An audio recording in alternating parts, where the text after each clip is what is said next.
Welcome back to Fireside Legends. Pull your chair closer to the flames, for tonight we wander beneath the very streets of London. We all know the tube, the screech of metal, the rush of wind, the sea of faces lit by the sterile glow of fluorescent bulbs. It's a marvel of engineering, but London is a city built on layers of bone and brick. When you go that deep, you aren't just traveling through space, you're traveling through time. Some say that if you fall asleep on the last train, the tracks might shift, taking you to a place the maps forgot. Dim the lights and hold your breath.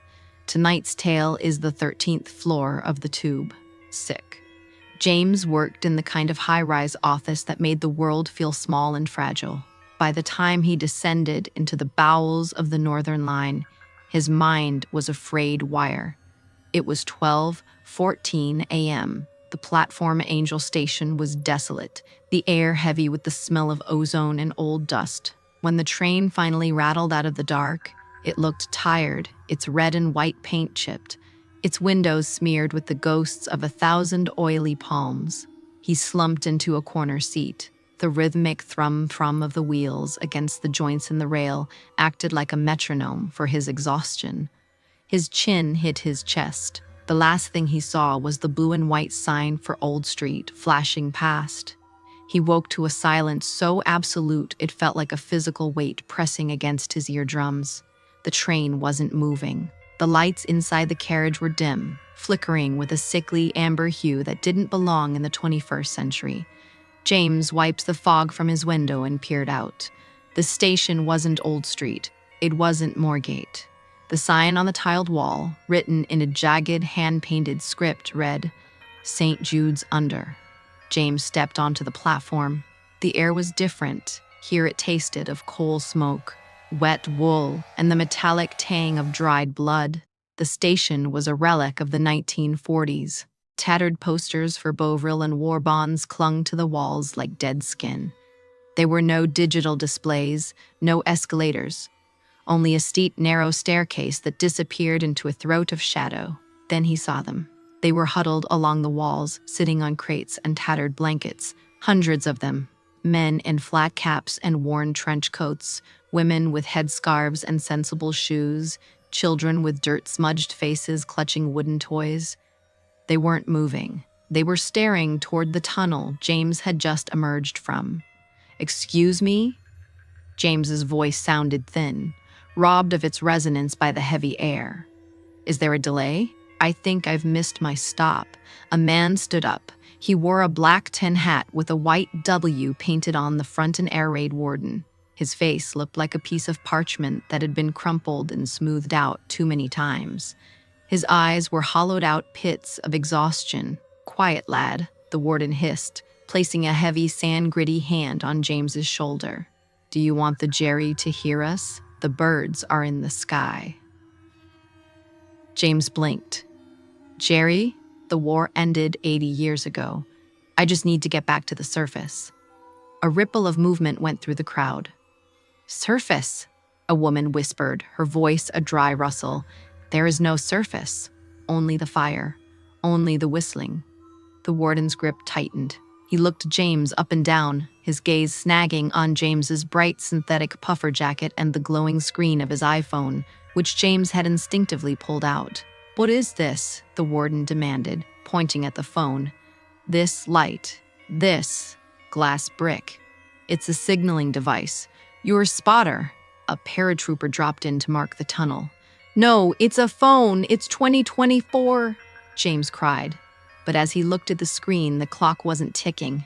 The numbers were spinning wildly, blurred into a meaningless smear of light. The crowd, the waiting began to rise. They moved with a synchronized, jerky grace, like film footage played at the wrong speed. They hemmed James in, their breath smelling of stale tea and iron.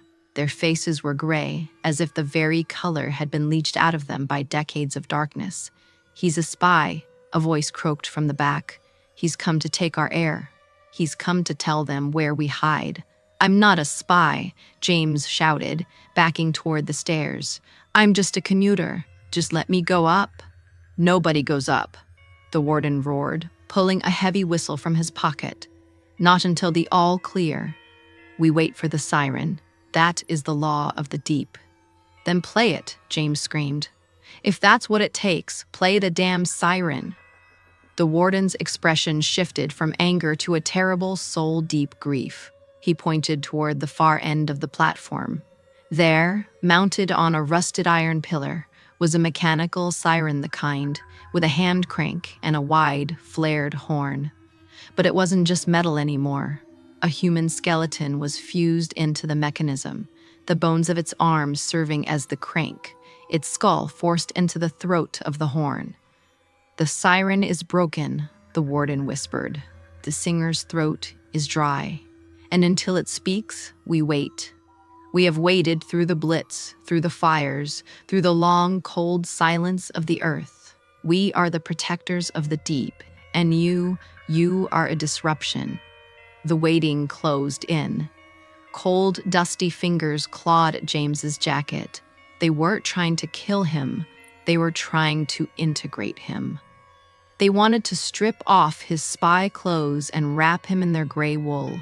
They wanted him to sit on a crate and stare at the tunnel until his eyes turned into pits of ash.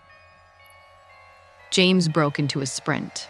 He lunged past the warden, his heart hammering against his ribs like a trapped bird. He didn't go for the stairs. He knew instinctively they led nowhere but to a wall of solid earth. Instead, he jumped down onto the tracks.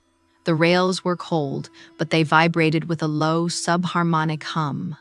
Behind him, he heard the wardens whistle a shrill, piercing sound that didn't end. It became a scream. James ran into the tunnel. The darkness was absolute, save for the faint, receding glow of the station. He tripped over the sleepers, his hands scraping against the oily grime of the tunnel floor. He could hear them behind him, the rhythmic, shuffling footsteps of hundreds of people. The waiting didn't run, but they were fast. They moved with the inevitability of a rising tide. "Wait with us," they cried, their voices echoing off the curved walls. "The all clear is coming. Just another hour. Just another year." James saw a light ahead. Not the amber glow of the ghost station, but a harsh white LED flicker. He pushed himself harder, his lungs burning with the taste of soot. The tunnel began to vibrate violently. A roar filled the air, the sound of a real train, a modern train. He threw himself into a maintenance alcove just as the 12:45 a.m. train to Morden thundered past. The wind of its passage almost pulled him from the wall. For a second, he saw the passengers inside bored, tired people looking at their phones, unaware of the shadow world inches away. When the train passed, James scrambled back onto the tracks and ran toward the light of the next station.